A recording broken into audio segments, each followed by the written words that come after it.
everyone. It is so exciting to be here. My name is Bumie, and I will be reading for you Numbers 30 through 32. Numbers 30. Here we go. Then Moses spoke to the heads of the tribes of the sons of Israel, saying, "This is the word which the Lord has commanded. If a man makes a vow to the Lord, or takes an oath to bind himself with a binding obligation, he shall not violate his word. He shall do according to all that proceeds out of his mouth. Also, if a woman makes a vow to the Lord and binds herself by an obligation in her father's house in her youth, and her father hears her vow and her obligation by which she has bound herself, and her father says nothing to her, then all her vows shall stand, and every obligation by which she has bound herself shall stand." Wow. "But if her father should forbid her on the day he hears of it, none of her vows or her obligations which she has bound herself shall stand, and the Lord will forgive her because her father had forbidden her. However, if she would marry while under her vows, or the rash statement of her lips by which she has bound herself, and her husband hears of it and says nothing to her on the day he hears it, then her vows shall stand, and her obligations by which she has bound herself shall stand. But if on the day her husband hears of it, he forbids her, then he shall annul her vow which she is under, and the rash statement of her lips by which she has bound herself, and the Lord will forgive her. But the vow of a widow or of a divorced woman, everything by which she has bound herself, shall stand against her. However, if she vowed in her husband's house, or bound herself by an obligation with an oath, and her husband heard it, but said nothing to her, and did not forbid her, then all her vows shall stand, and every obligation by which she bound herself shall stand.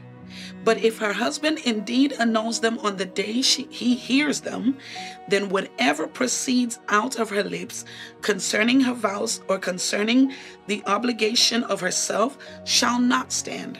Her husband has annulled them, and the Lord will forgive her. Every vow and every binding oath to humble herself, her husband may confirm it, or her husband may annul it. But if her husband indeed says nothing to her from day to day, then he confirms all her vows or all her obligations which are on her.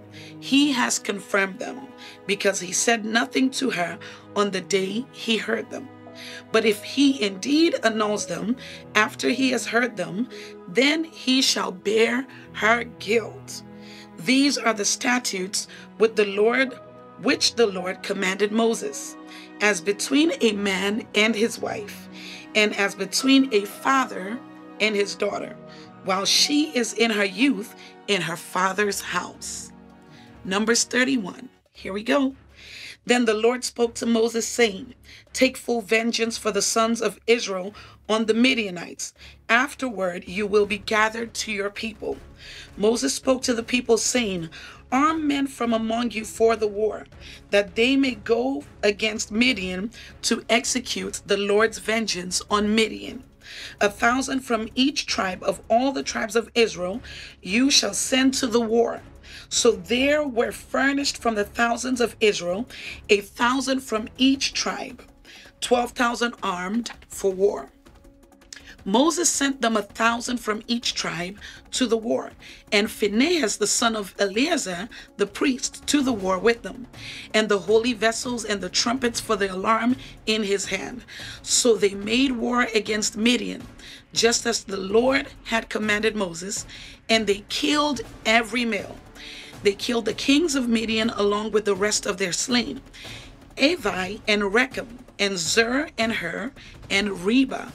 The 5 kings of Midian, they also killed Balaam the son of Beor with the sword. The sons of Israel captured the women of Midian and their little ones, and all their cattle, and all their flocks, and all their goods they plundered. Then they burned all their cities where they lived and all their camps with fire. They took all the spoil and all the prey, both of man and of beast. They brought the captives and the prey and the spoil of Moses and to Eleazar the priest and to the congregation of the sons of Israel to the camp at the plains of Moab, which are by the Jordan opposite Jericho. Moses and Eleazar the priest and all the leaders of the congregation went out to meet them outside the camp. Moses was angry with the officers of the army, the captains of thousands and the captains of hundreds who had come from service in the war. And Moses said to them, "Have you spared all the women? Behold, these caused the sons of Israel through the counsel of Balaam to trespass against the Lord in the matter of Peor. So the plague was among the congregation of the Lord. Now therefore kill every male among the little ones, and kill every woman who has known man intimately. But all the girls who have not known man intimately, spare for yourselves. And you camp outside the camp 7 days. Whoever has killed any person, and whoever has touched any slain, purify yourselves, you and your captives, on the 3rd day and on the 7th day. You shall purify for yourselves every garment and every article of leather and all the works of goat's hair and all the articles of wood." Then Eleazar the priest said to the men of war who had gone to battle, "This is the statute of the law which the Lord has commanded Moses. Only the gold and the silver, the bronze, the iron, the tin, and the lead, everything that can stand the fire, you shall pass through the fire, and it shall be clean. But it shall be purified with water for impurity. But whatever cannot stand the fire, you shall pass through the water. And you shall wash your clothes on the 7th day, and be clean, and afterward you may enter the camp." Then the Lord spoke to Moses, saying, "You and Eleazar the priest and the heads of the fathers' households of the congregation, take account of the booty that was captured, both of man and of animal, and divide the booty between the warriors who went out to battle and all the congregation. Levy a tax for the Lord from the men of war who went out to battle, 1 in 500 of the persons, and of the cattle, and of the donkeys, and of the sheep. Take it from their half and give it to Eleazar the priest as an offering to the Lord. From the sons of Israel's half, you shall take 1 drawn out of every 50 of the persons, of the cattle, of the donkeys, and of the sheep, from all the animals, and give them to the Levites, who keep charge of the tabernacle of the Lord." Moses and Eleazar the priest did just as the Lord had commanded Moses. Now the booty had remained from the spoil which the men of war had plundered was 675,000 sheep, and 72,000 cattle, and 61,000 donkeys. And of human beings, of the women who had not known man intimately, all the persons were 32,000. The half, the portion of those who went out to war, was as follows. The number of sheep was 337,500. And the Lord's levy of the sheep was 675. And the cattle were 36,000, from which the Lord's levy was 72. And the donkeys were 30,500, from which the Lord's levy was 61. And the human beings were 16,000, from whom the Lord's levy was 32 persons. Moses gave the levy which was the Lord's offering to Eleazar the priest, just as the Lord had commanded Moses. As for the sons of Israel's half, which Moses separated from the men who had gone to war, now the congregation's half was 337,500 sheep, and 36,000 cattle, and 30,500 donkeys, and the human beings were 16,000.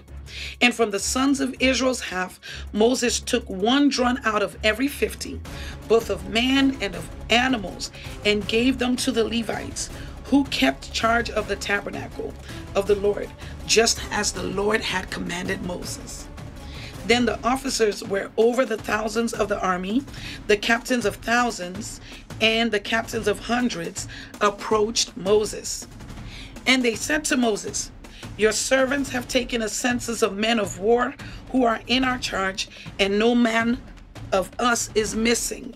So we have brought as an offering to the Lord what each man found: articles of gold, armlets and bracelets, signet rings, earrings, and necklaces, to make atonement for ourselves before the Lord." Moses and Eleazar the priest took the gold from them, all kinds of wrought articles, all the gold of the offering which they offered up to the Lord from the captains of thousands and the captains of hundreds was 16,750 shekels. The men of war had taken booty, every man for himself. So Moses and Eleazar the priest took the gold from the captains of thousands and of hundreds and brought it to the tent of meeting as a memorial for the sons of Israel before the Lord. Numbers 32. Now the sons of Reuben and the sons of Gad had an exceedingly large number of livestock. So when they saw the land of Jazer and the land of Gilead, that it was indeed a place suitable for livestock, the sons of Gad and the sons of Reuben came and spoke to Moses and to Eleazar the priest and to the leaders of the congregation, saying, "Ataroth, Dibon, Jazer, Nimrah, Heshbon, Elilah, Sebam, Nebo, and Beon, the land which the Lord conquered before the congregation of Israel, is a land for livestock, and your servants have livestock."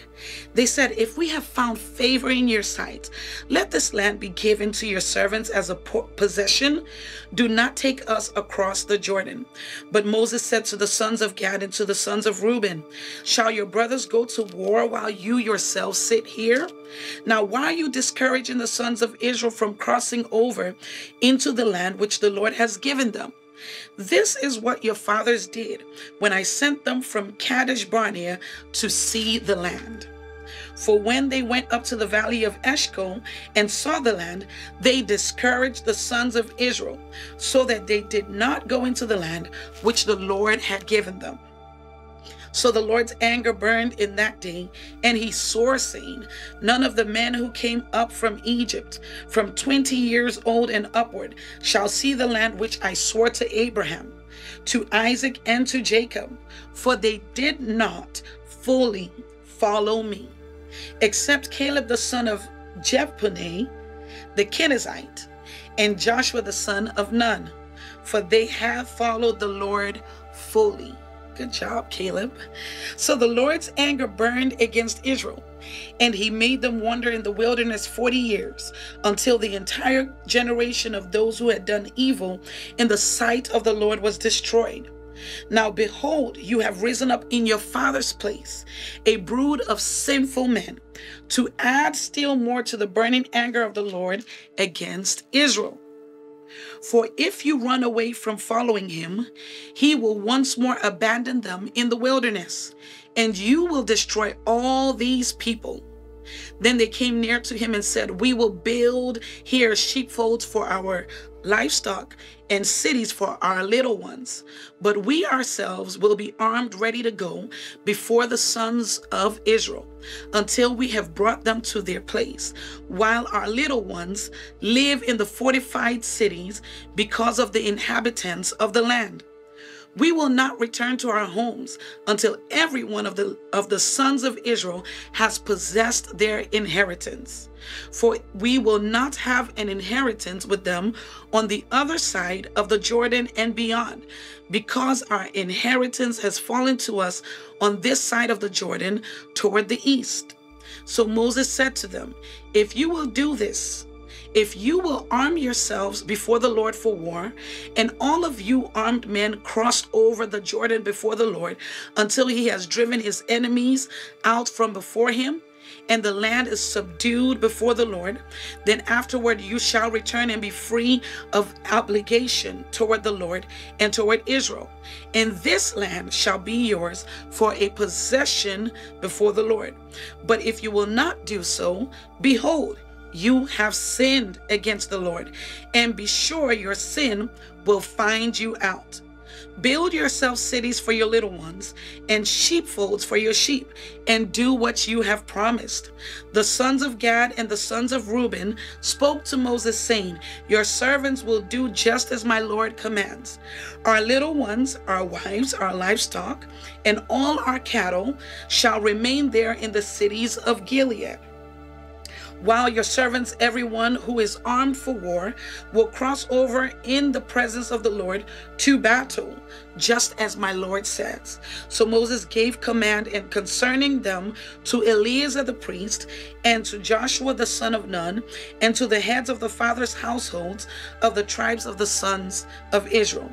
Moses said to them, If the sons of Gad and the sons of Reuben, everyone who is armed for battle, will cross with you over the Jordan in the presence of the Lord, and the land is subdued before you, then you shall give them the land of Gilead for a possession. But if they will not cross over with you armed, they shall have their possessions among you in the land of Canaan. The sons of Gad and the sons of Reuben answered, saying, As the Lord has said to your servants, so we will do.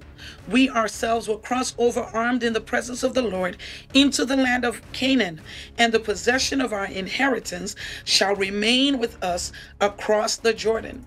So Moses gave to them the sons of Gad, and to the sons of Reuben, and to the half tribe of Joseph's son Manasseh, the king of Sihon, king of the Amorites, and the kingdom of Og, the king of Bashan, the land with its cities with their territories, the cities of the surrounding land. The sons of Gad built Dibon and Ataroth and Aurora and Atroth Shophan and Jazer and Jogeba and Beth Nimrah and Beth Haran as fortified cities, and sheepfolds for sheep. The sons of Reuben built Heshbon and Elilah and Kirithaim and Nebo and Baalmeon, their names being changed, and Sibmah, and they gave other names to the cities which they built.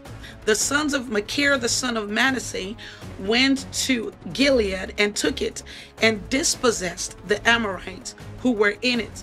So Moses gave Gilead to Machir, the son of Manasseh, and he lived in it.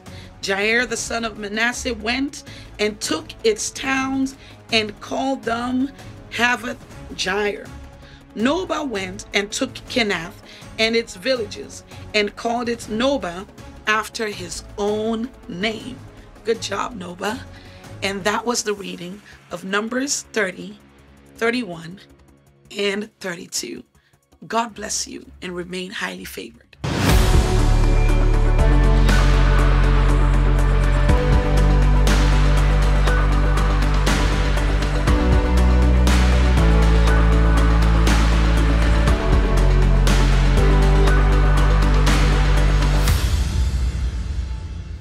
Hello, friends, and welcome to Fear into Faith Global Bible Revival, where we're on a mission to get 1 million people to read the Word of God cover to cover in a year. I'm your host, Summer Day, and with me in the studio is Bumie Asuquo. You got it. Asuquo, yay! That was one of the challenging names. Yes. All right, I got it. It's such a pleasure to be here. I'm excited to have you and all of your fabulousness. We got to talk about this gorgeous jacket. Thank you. It's stunning. Oh, thank you. You absolutely fabulous. The earrings, the look, everything. Thank you. I received that. Radiance. Beautiful woman. You just finished reading the Word. Yes. Just finished recording your segments. Yes. How was that for you? It was amazing. It's interesting that I got some of the scriptures that I actually love. And one of them I had read 2 nights ago. Just talking about, the rules and the regulations, the law that was presented to the children of Israel from Moses in the book of Numbers, and of course, the Valley of Dry Bones.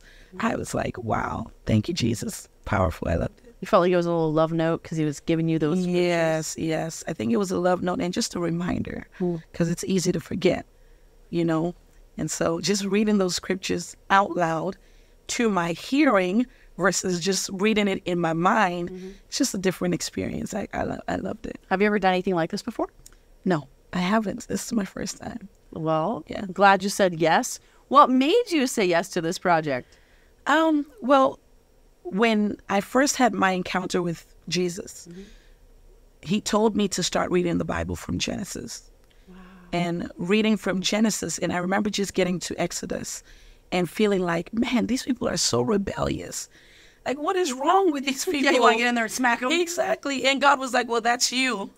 Oh. And I was like, oh, he's like, yes, every time I tell you, go in my way, follow my precepts, just accept my love for you. Yeah. You find it so difficult. And so this helps you to know why I had to come and redeem man. And so that's why this project was so important. When I read from you guys, I was like, yes, I needed to do this. I love it. So good. Yes. So good. Well, let's just talk a little bit about you. Where are you from? I am from Nigeria, Lagos, Nigeria, to be precise, the western part. What is it about Africa? Now that I've been to Kenya, I just love it. I love the culture and the music over there. I love the level of passion that they have for Jesus. Yes. Just hold on. Just really quick, if you're watching and you're America, your passion for Jesus is like asleep. You need to go to Africa and watch how they worship for like 4 hours and their hips never stop moving. Yeah. And then just all the fire of God over there. It's like nothing I've ever seen. Yes. I think that it's because we've had to live for so long with a government that doesn't work. And, in America, the level of comfort and the level of just ease that we experience, even when you go to the rural areas, cannot be compared to Africa. And so for us, we just know that if God doesn't help us, then no one will. The system will not help you. Medicaid, Medicare, Social Security, none of that. And so everything we do comes from just that knowing that without God, I'm finished. And just imagine living like that. Yeah. You want to give him your best. You praise him like with reckless abandon. You just give him everything. That's the other thing is being in a church in Kenya. So we've traveled the country. We've been to 31 states. I've seen a lot of different churches, a lot of different denominations, all the things. Yes. I've never seen a church. Well, that's not true till I came here to Mercy Culture. But usually the churches in America, not everyone is standing. Only a handful of people are standing. Most are not standing. And there's a lot of churches where no one stands. And in my experience in Kenya, it was like if you were sitting down, it would be weird because everybody is standing and moving with their whole body. No one is still for the Lord. Yes. And I think it's also because we understand kingship. So back home, we have kings of communities, kings of towns and cities. And when the king is sitting, no one should be sitting until the king has sat down. So I think just having that understanding relatively versus sort of having a president alone helps to understand it. When we see God as king, we want to reverence him standing up. So maybe it's about culture. And I so love much it. I love the culture. I'm like, let's get that culture infused in this culture. Yes. But I love the culture of America as well. Just the openness. Yes. You guys are ready to communicate. Africans, we'll watch you. Like, are you sure? Before we talk. That's true. I saw a little bit of that. Now, in Nigeria, were you raised in the church? Yes, I was. My mom is a pastor. My dad was a deacon as well. And so I grew up going to church from just being a child. That was our lives. So fire for Jesus from the start. Yes. And thank God for my parents, because I always wanted to sing, of course. I'm a worship leader. You're a worship leader? Yes, I am. You're a singer? Yes. You know you're going to have to sing for us before we're done with this interview. It could be an hour and 5 minutes, but we're going to have to hear you sing. Yes. Come on. So I started off singing before pastoring, and it's still my heartbeat. So I tell everyone everywhere I go, I'm a worship leader. I'll always be a worship leader. Yeah. But my mom facilitated that experience and that passion, because she will let me go. My dad will let me go. And And I grew up just having supportive parents. When it comes to the things of God, I'd be in rehearsals all day, practices, meetings, and they'll just say, go. And that's how the fire got ignited and continues to burn. Amen. Yes. Amen. So you're also a pastor? Yes, I am. Worship leader at First at Heart. Yes. And then also a pastor. Yes. How long have you been a pastor? About 6 years. I pastor alongside my husband. Wow. Right here in Carrollton, Texas. I love it. Glory Cathedral Assembly. How long have you been married? 7 years in April, so 6 years. So as long as we've been married, we've been pastoring. I love it. Yes. Together. Yes, ma'am. That's so beautiful. Thank you. So beautiful. Did you ever have a time at all when you fell away from the Lord, or just solid the whole time? Yes. As a teenager, just trying to find my personal sense of identity. Yeah. Feeling like I'm going to miss out on something. You know how you're young and you feel like if I don't have fun now, will I ever have fun? Or I'll serve God when I'm older. Yeah. And that was what happened to me. So I wanted to experience things, even though I didn't have a desire for them. I just wanted to know that I'd done them. That way I could look back and say, well, you know, checklist, I did this, I did that. Check the box. Exactly. And so that was my time of falling off and just looking for identity in the wrong places, even though God had already told me that I love you and you're mine and I'll never leave you. I just felt like, whoa, what if there's something else out there? Wow. And I thank God because he reached back out for me. And it's the most beautiful experience. I just want to talk about it all day. I don't know if I have all the time, but... You do. It's all about you, baby. Oh, come on. Come on. So I remember just when I was 16, going through a really tough time. And hearing the song, "This Is the Air I Breathe." Yeah. Ooh, I had goosebumps. I felt the presence of God in my room. And I just felt God saying to me, I am your life. Give me everything. Give me all of you. No space, no room, no reservation. You're not going to miss out on anything. I am your being. I'm your entirety. Okay, I'm going to pause you right there. We're going to find out what happened. Right after this commercial break, we'll be right back. And we will hear the rest. Kinky, curly, wavy, straight, no matter what texture of hair you have, your hair is uniquely you and can shine in its natural beauty. And you don't have to use harsh chemicals that hurt your hair to do it. Hair Rules has exactly what you need. Our non-toxic, nourishing blend of ingredients help you work with your unique hair texture and not against it. You've got beautiful and unique hair. It's time to start showing it. Visit ilovemytexture.com and treat your hair the way it deserves. Your choice, your hair, your rules. ilovemytexture.com. We are back with Bumie, Yes. my new friend. And you were sharing about how you were 16 years old. Yes. And you encountered God and he with that song and all those things. Take us back to there. Now, why that moment was so important was because I was 16 and pregnant. And I was considering taking my own life because it was a very shameful thing in our community. And I said, well, if anyone finds out, my mom would become, the laughing stock of the city. Oh, wow. And because so I wanted to... you were a pastor's child. Because I was a pastor's child. I wasn't married. And the culture as well, you're supposed to be married, And so I was in a really, really terrible... You can check out the rest of this interview right here or by going to BibleRevival.tv. And if this show has blessed you, you can help us bless others by partnering with us for as little as $20 a month and help us to expand the reach of this show. We'd also like to invite you to join our Kingdom Discipleship Program, where you have an opportunity to get on weekly Bible Zoom calls with us and people around the world to deep dive into His Word. And you can check all that out at BibleRevival.tv. I'll see you next time, my friend.